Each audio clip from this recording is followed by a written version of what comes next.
Hello, and welcome to today's historic best of 3 deck tech and gameplay video. Our deck today is on Golgari elves, our black-green elves. The deck is basically, we'll call it an elf ball deck, though it really isn't. It's just elf tribal, basically.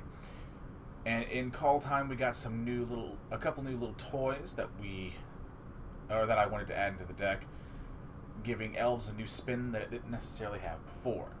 Those cards in question are, we run 2 copies of Tyvar Kell, 2 and 2 green for a 3-mana planeswalker, with a static ability of elves you control have tapped to add a black. Since we are a Golgari deck, we do enjoy the ability to fix. But that's more of a nice little extra effect on top. And honestly, on a slightly unrelated note, is one of the most balanced static effects on a planeswalker I've seen since War of the Spark. But anywho, Tyvar's +1 is put a +1/+1 counter on up to 1 target elf. Then you untap it, it gains Death Touch until the end of the turn.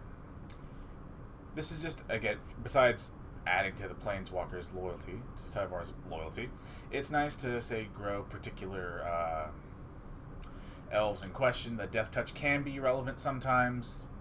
Again, that's more gravy than it is what you play it for. The +1 effect, or the untap effect, is kind of the low-key reason that you should probably run this.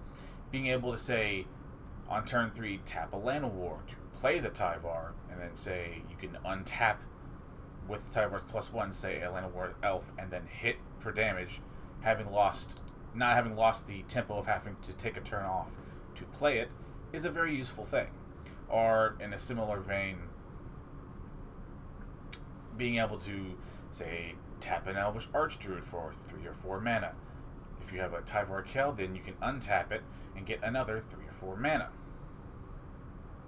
This is a very useful little ability, since ramp is always nice whenever we can get it. His 0 ability, which you can just spit out for free, is just to make a 1/1 green elf warrior creature token. No harm, no foul. Perfectly unoffensive. And his ultimate at -6 is we get an emblem with, whenever you cast an elf spell, which is a good chunk of the deck, the spell in question gains haste until the end of the turn, and we draw 2 cards. It's nice to help get a little more card draw.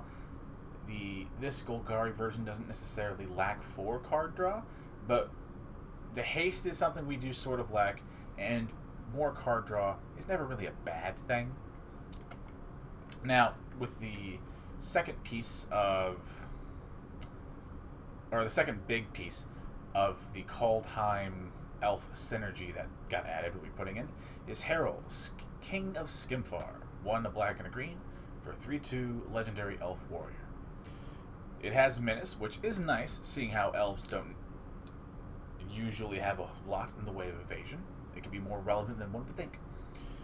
And the nice little ability, which is actually really the reason why we play him, is when Harald enters the battlefield, look at the top 5 cards, you can put an elf, a warrior, or a Tyvar card into your hand, and then you put the rest on the bottom.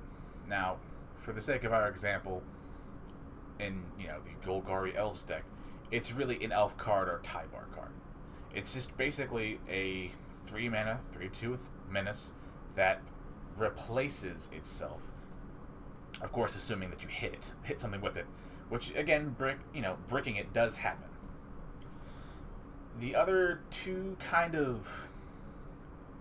or 3 really, sort of minor Kaldheim cards that gave you some synergy, or additional synergy. We're running 2 copies of Skemfar Avenger, just 1 in a black for a 3/1 elf berserker.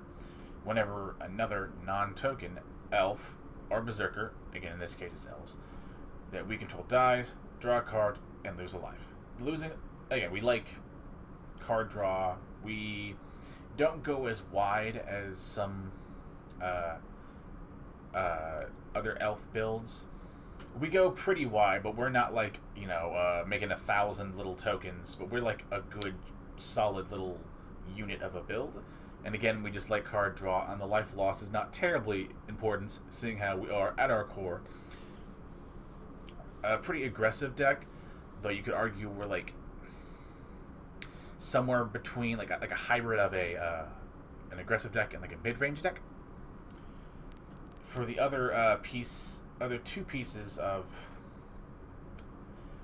Kaldheim elf little tech cards we can put in the main board anyway. We have two Skemfar Elderhalls.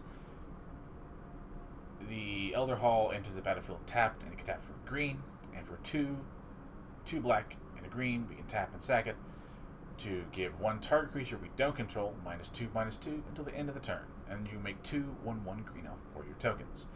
The downside is being only able to activate this at a sorcery speed, which is honestly pretty balanced.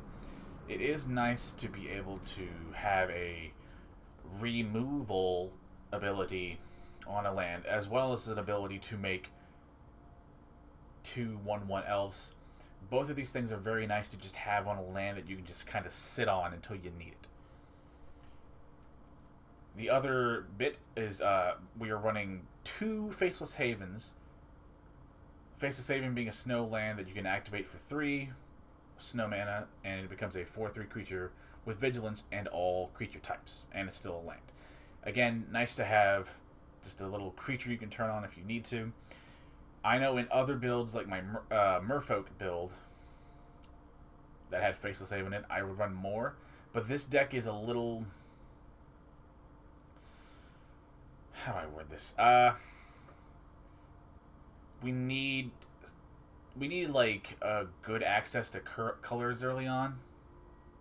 For instance, your double greens or some blacks, or more double greens or a green and a black. We need more color fixing than something like Merfolk does. Merfolk is much more open to where you can just jam 4 Faceless Havens in if you want to. Of course, if you want to run more Faceless Havens, by all means do you. This is just the amount that I've seen able to work after a few days of testing. And for the rest of the lands, we run 4 Overgrown Tombs. Just, again, good shock lands in the appropriate colors. We, on our split of snow-covered lands, we run more green, because we are more green than black, but we still have a good amount of black. We also have 1 Castle Locthwain, because, again, card draw is nice, and it's a land, so it doesn't really get messed with. Now, going through the rest of the main board, 3 Thoughtseize, good info, kind of a removal spell, and it can inform your turn. Lost life, doesn't really matter. 2 Allosaurus Shepherds, nice early drop, can help your green spells not be countered, which can be relevant, though sometimes isn't terribly. Running 3 Land of War Elves, just because it's a ramper, it's a 1 mana 1/1 mana dork. It's the mana dork, really, and it's enough. It's everything you want. We also have 4 Elvish Clancallers, part of our Lord package. 2 green, other elves get +1/+1, and if we have some mana to sink, we can pay 4 and 2 green to tap and look for another Elvish Clancaller in our deck, put it onto the field, and then we shuffle our library. Nice to adding to our board presence, as well as thinning out the deck to increase the amount of good draws. 4 Assassin's Trophy, catch-all removal. The land, giving our opponent a land is not a downside we terribly care about. We're more concerned about getting the thing out of the way to kill our opponent. Also adding to our lore package, we have 4 Imperious Perfects, 2 and a green for 2/2 Elf Warrior, where other elves get +1/+1, another lore effect. And for a green and tap in the Perfect, we can make another 1/1 green elf. Again, another lord adds to our board presence. A good tribal deck wants lots of lords, and the ability to make the kind of over a good amount of turns, being able to eventually make a large army is very nice. We touched on the existence of Elvish Archdruid earlier. 1 and 2 green for 2/2 Elf Druid, where other elves again get +1/+1. More lords, always better. And we can also tap to add a green for each elf creature we control, which can oftentimes be a 3 or 4 or 5 mana little play. Again, it's nice ramping. It is something that elves are capable of doing, and we don't want to just ignore this reality. We have 4 collected companies, seeing how the majority of creatures in the deck are 3 cost and down, so it'll hit a lot of things. I know that I think we're only running 22 creatures or something like that get hit by the collected company, so we're not afraid to say cut 1 collected company when you go to sideboarding. Other than that, it's just a good way to refill, bounce back from wipes, look for more lords if you need to push through lethal. Collected Company is a great card, and we all understand why. Top end, we run 2 Crater Hoof Behemoths. Our sweet Crater Hoof Boy is 5 and 3 green for a 5/5 haste. And when it enters the battlefield, creatures we control get trample and +X/+X, where X is the number of creatures you can control. You can cheat this with cards like your Elvish Archdruids and your Land of War Elves. It's easier to get this ahead of curve than one would think, and we still do, as an elf deck, like to make, 4, 5, or 6 creature wide boards in which you play a Crater Hoof on a board like that. It's almost always, a closing to the game or an end, of course, barring your Settle the Wreckages or Sweepers or what have you. We run 1 copy of the Turntimber land. At worst, it's a green source that we can play on curve, and ideally, we like to have 1 copy for the sorcery, looking 7 deep and getting a creature card. Again, in an ideal world, it's kind of another way to dig for a Crater Hoof, or it can just be, much like a collected company, a way to dig and find, say, any one of our lords, or again, a Crater Hoof to help push through damage and close out the game. As for sideboard, 3 fatal pushes with the banning of Uro. A lot more aggressive decks are returning to the format because they can actually make things happen. This might, in future builds, be return to a Bloodchief's Thirst, but so far Fatal Push has been okay against the very heavy low to the ground creature decks. 3 Heroic Interventions because there are an absolute shitload of sweepers in the format. We have 1 Necromentia in the deck, which is 1 and 2 black, which is basically choose a card name other than a basic land. We search our opponent's graveyard, hand, and library for any cards with the name and exile them. And for every card they get out of their hand, they get a 2/2 zombie. Occasional weird, you might be able to get rid of a Tybalt's Trickery if they happen to not get it. Or if 9 lives is annoying you, or Mux is annoying you. It's a nice little silver bullet that you might actually be able to hit to get rid of really annoying combo pieces. Running 2 Loaming Shamans because I, at least anecdotally, run into a buttload of decks that are trying to use Mill as their win con. This, if you don't have, or if you aren't experiencing the amount of, what, baby girl? Hi. Sorry about that. Where was I? Ah, yes. If you aren't experiencing the amount of, mill decks that I am, this could be some other nice tech card, but that'll be more of an up to you to, figure out what you want. We run 2 Rex Sages, good amount of artifacts and enchantments, and it's an elf, so that's why we're running the Reclamation Sage over a Return to Nature or other disenchant style effect. We run 2 Maelstrom Pulses as kind of a catch-all removal and can sort of turn into a sweeper if we need it to.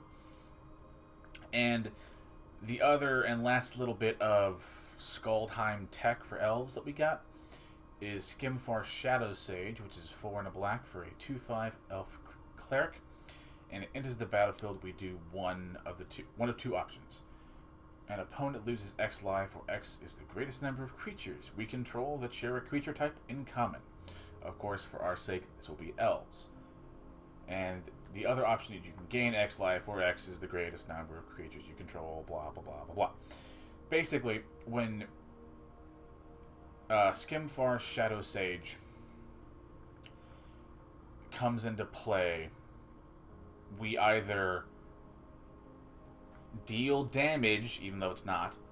We either hurt our opponent relative to the size of our elf army, or we heal relative to the size of our elf army. We like to bring in Skemfar Shadow Sages in on games 2 and 3. The hurting our opponent for X is against your like control decks and where you've kind of lost your window as aggro and you're looking for one last little burst of damage to go over the top. And we like the life gain equal to our elves on the board against more aggressive decks, or your red deck, your red deck wins, or your burn decks, which do exist. I would say this is more of a like cool little tech card for me, but I'm actually really coming around to this card to where I would think this is almost required. But if you do have to bring in Skemfars, don't be afraid to cut a collected company, seeing how it's another card that won't get hit by it. And that is the deck tech for Golgari, or black-green, elves for historic best of 3. If you're just here for the deck tech, thank you for watching. Like the video if you liked it, sub if you like me, and if you have any sort of questions about, like, say, budget replacements if you don't have X or Y, that's what the comments are for. Just be nice and be civil, and we'll all be cool. If you're sticking around, we'll do our standard little 2 or 3 best of 3 games to try and show what the decks are and what the decks do and how they kind of work. So, we'll move on to game number 1 now. Alright, now we're in game number 1. See, our opponent goes first. 3 lands, 4 spells, things to do. No reason to throw it back. Interstellar Beacon from our opponent to some sort of Planeswalker deck. This is not exactly a... It's not a great opener, but hey, it's a opener. Oh, it's mono brown, or however one wants to refer to it as. I suppose next turn we just play, I guess, an Archdruid. I think we're going to save the collected companies and spend the next few turns just playing Lord after Lord. These mono brown decks are, for the most part, pretty known entities, so we're more or less safe to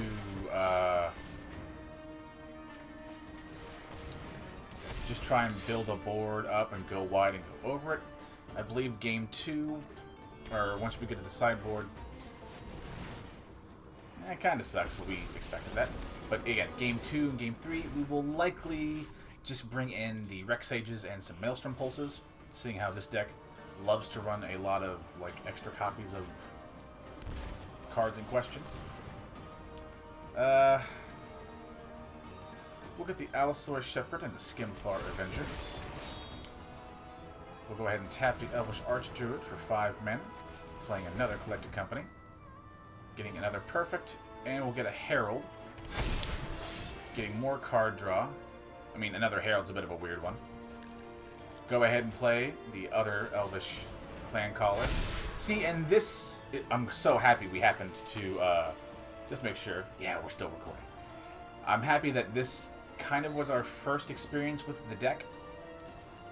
We need to attempt to kill the Ugin, seeing how if our opponent plays an Ugin the Spirit Dragon and down ticks it for like anything, we almost instantly lose.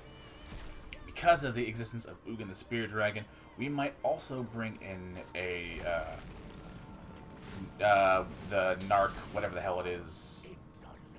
I don't remember the name. The black silver bullet card that we talked about earlier that I'll remember once we go to game 2.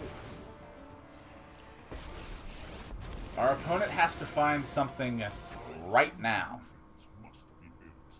I don't know if we win, but boy does it seem like it.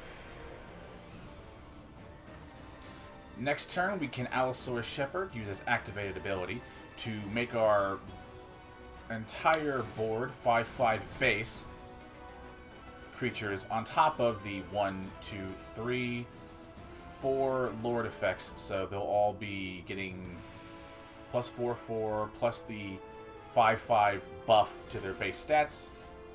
Go ahead and play a snow-covered land. Go ahead and just activate it. I don't know if we win, but we're not going to do the math. We're just going to blow them up. Your board cannot save you now. Yeah, go ahead, man. Block what you gotta block.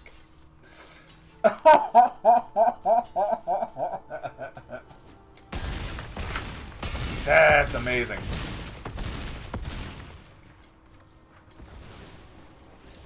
Game 1. You know, elves doing what elves kind of do in most formats that exist.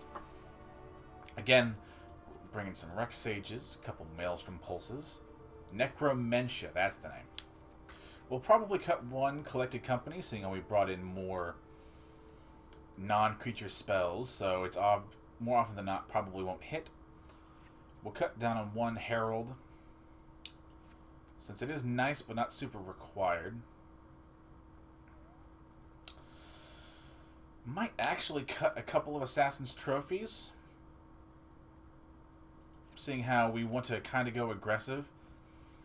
And while I do stand by the fact of giving our opponent a basic land isn't, like, super relevant. Hang on, do they have basics? Actually, yeah, I forgot. Never mind. I apologize. I forgot this deck doesn't usually run a whole lot of basics. As far as other cards, we'll cut...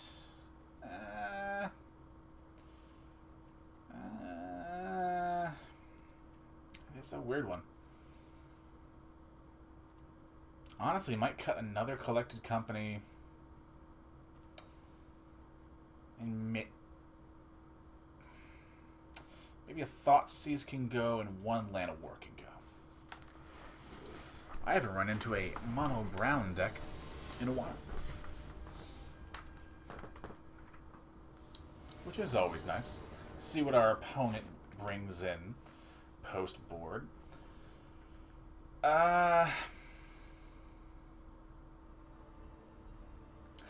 I'm gonna keep this hand, even though we don't guarantee to have plays to make. But since we've won the first game, we can afford to kind of keep a risky hand.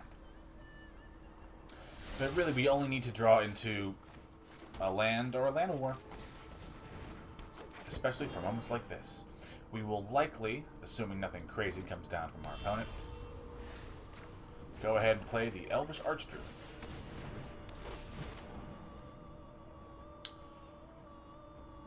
Next turn, we'll see what our opponent does. Draw a Crater Hoof, which is good. So, if I tap, that goes... Hang on, I need to figure this out really fast.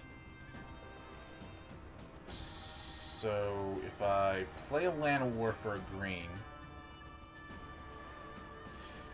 He taps for the same amount either way. So we're gonna tap a green mana to play a Land of War. So he still... Now he taps for 3 mana. So we can play a Collected Company. Looking for, again, just 2 hits of anything. Mono brown decks don't usually run a whole lot of interaction. They might run your Blast Zone thing for more of the spark. I don't know why they don't run that Ratchet Bomb card that was added to a historic anthology. But maybe that's just me, and maybe they don't want to kill their own things.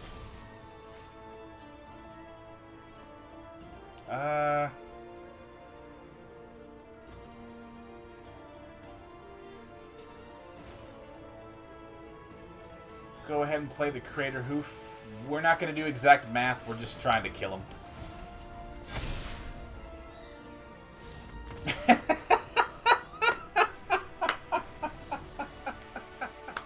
Yay! Doing doing silly elf things. Woohoo! And that is game number 1. And we'll go to game number 2 right now. Alright, game number 2. A little land heavy, but a lot of them are snows, and one of them is a Faceless Haven. So we have 3 spells, air quotes you can't see me making, and the rest lands. We will go ahead and play some sort of mono red, or maybe some Cavalcade of Calamity deck, maybe? Seeing how Cavalcade of Calamity decks are basically the only time you see 10 Street Dodger. Not a huge fan of shocking this in. Still the appropriate play, however. Let's see what our opponent does on turn 2. Maybe he will play the Cavalcade. If he does, I would just pass, but... spends his mana to make me... Alright, that's a play. It resolves. We'll go ahead and play the Snow-Covered Forest, and we'll just play Land of War Elves. They missed a land drop, so... we're going to try and capitalize on the vacuum of power and tempo from our opponent.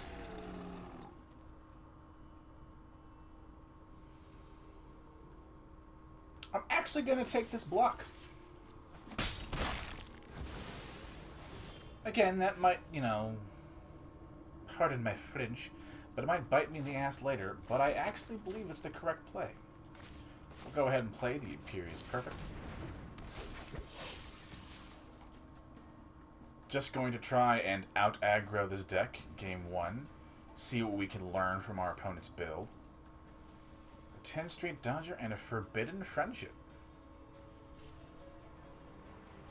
I do love me some dinos, as evidenced by my Gruul Dinos list, which I'm certain we'll revisit in the near future,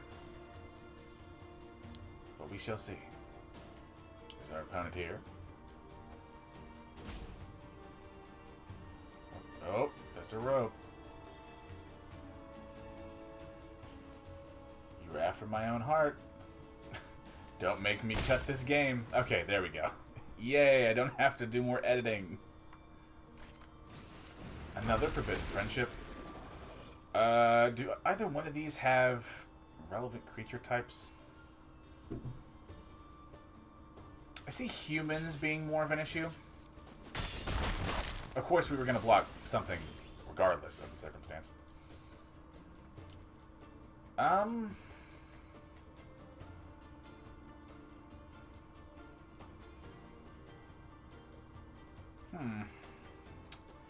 think we'll play the Skemfar Elderhall, and we'll just play the inhabitant of said Elderfall. Go ahead and grab another Perfect. And honestly, I think we can out-aggro this thing. This might be... I haven't taken a look at what the, what's the word? The beginner decks that Arena gives you. I haven't taken a look at them in a long time. Maybe I should make a video on those.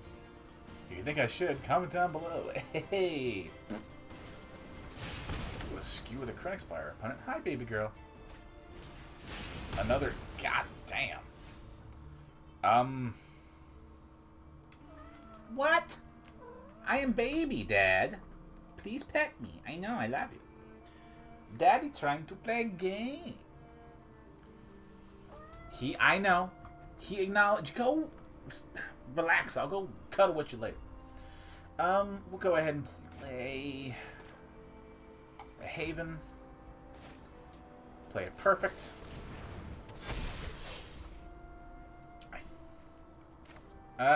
We die to a lot, don't we? Go hang out, Goober.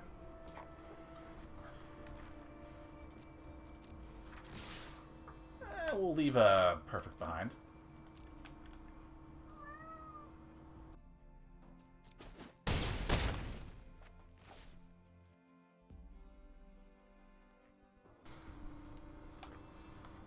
Yeah, we'll leave a perfect behind, maybe make a blocker. We need the blockers, honestly. So we'll take some weird blocks if we need to, so we don't die. Good game, opponent. Also, pardon my sweet baby girl losing her brains. I think we'll bring in some fatal pushes, as our opponent's deck seems very low to the ground. And we'll bring in a couple Skemfars as a way to have some life gain. I don't think we'll need much else. We aren't gonna use the Thought Seizes, however, so those are gonna go as basically our one-to-one replacements for Fatal Push. Welcome back, sweetheart. We'll cut a Collected Company because we brought in more creature spell or non-creature spells, so it's not terribly useful. And same thing with a Harald. We took out things for it to hit, so we can afford to take out the card in question. See what our opponent brings in game 2. This might be... I would say this is a new deck, but as I understand arena matchmaking, it takes into account the size of your collection. I don't know, though. I would love to see. Anywho. Opponent has turn 1 play. See what they do, if anything.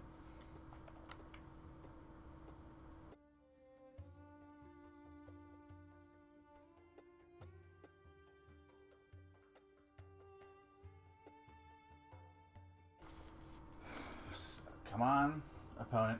You're doing so good. There we go. Mountain from our opponent. We will... we have to, basically, shock in the tomb in order to do anything. See what our opponent plays.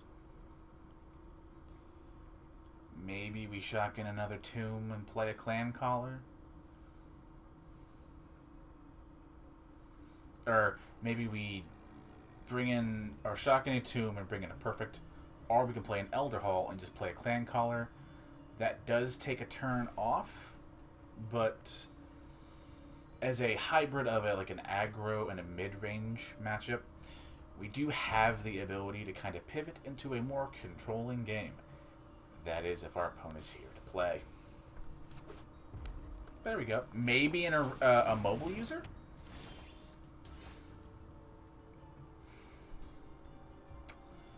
I think we will go with the Elderhall Clancaller play.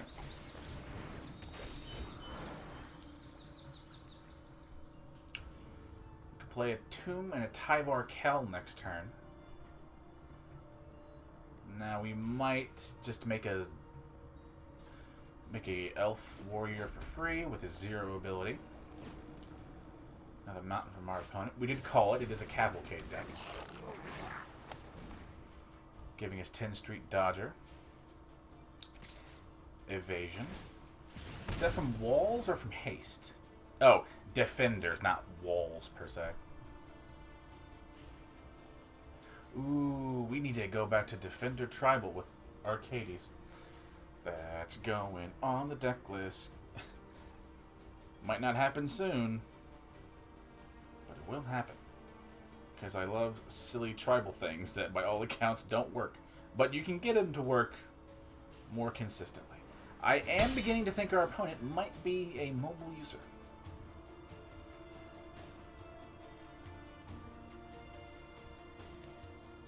Add to the note on our phone.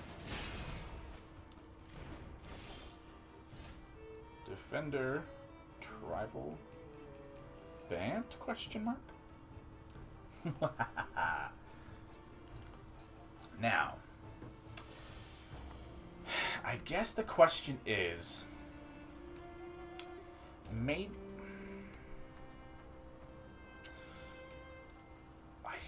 okay, we can play a snow-covered mountain, play a Tyvar Kell. We can then untap our Llanowar Elf. Go ahead and attack and attempt to close out the game. I didn't even see the light of the stage. I apologize. I was too busy in my future plans video going for our face, which is honestly a good idea. What do we need? 2 black sources?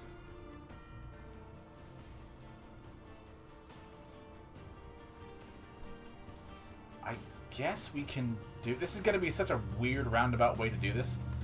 We're going to tap a Clancaller for black. Can I have it? It's 2, 4, 5... 1, 2 black, a green, 1 colorless, Llanowar Elf for a green. Cash in the Elderhall. We'll go ahead and untap the Llanowar Elf and go ahead and attack for 4. I would like to think that play does a good job of kind of highlighting why it is nice to have a land that can act as both a removal spell and a couple extra bodies. You don't want any more than 2 because the coming into play tapped is relevant. Our opponent hits us for more than we care. Getting shocked. Do we just die? Good game, brother. Damn. To be fair, it had flying. We would have needed a removal spell to make anything happen there. I like where our sideboard plan is. We just gotta hope we draw it. To be fair, if we did not, or would not have gotten rid of the 10th Street Dodger, it would have also been like another 2 damage there. Again, 3 lands, 4 spells. Can't complain too much. There we go. Sorry about that. Go ahead and play the Allosaurus on turn 1.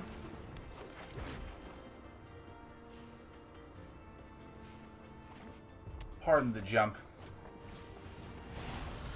As we had biological needs. I think we won't attack on the off chance he has the Cavalcade in his hand. A black source would be great for a fatal push here.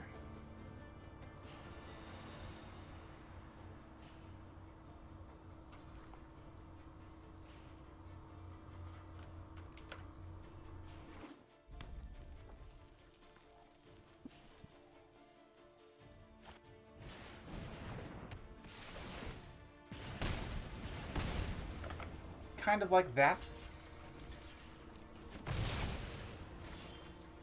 Worth the trade. We're lacking black sources, which is going to be the death of us.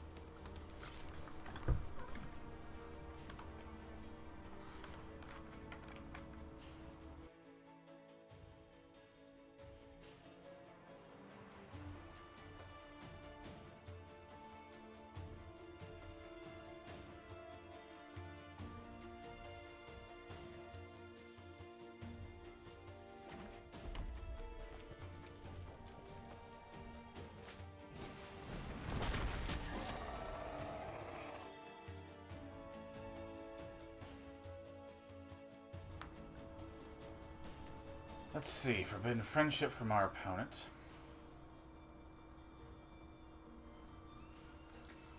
We need to basically draw a untapped source of mana.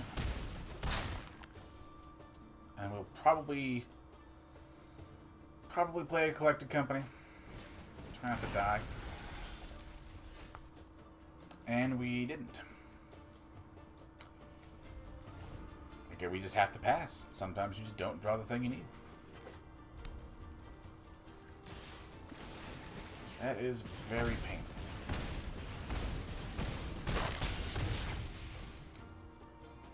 Of course, and let this be a eternal reminder to all you players at home. Sometimes you just have bad luck and don't draw what you need. And to our opponent's credit, he's played this about as perfectly as you can hope to play a Cavalcade deck. I do like the friendship card thing, Forbidden Friendship. It's a nice little tech card for this deck. I know, sweetheart. Okay, when I asked for a land game, I believe I was particular enough about an untap source. Again, another reason why we'll keep this game in is why... this is a good example of why you don't want really more than 2 of these cards. You are, again, at your core, a board-based, kind of aggressive deck that needs to play creatures, ideally on curve, and Skemfar is a bit of a non-bow. But we will let our opponent win this game, as they've done this fair and square.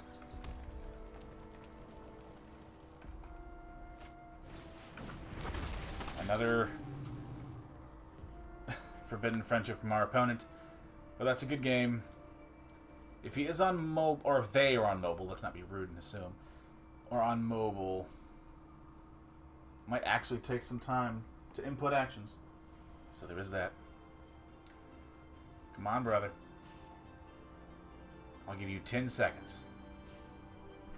8, 7, 6. There we go.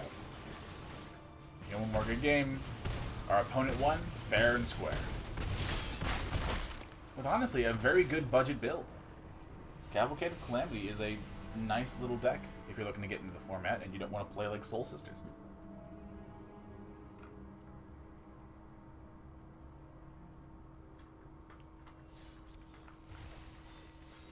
Hey, very nice. And to finish the video off, we'll open the pack. Actually, we'll buy a pack. I didn't see that I had enough gold for a second one.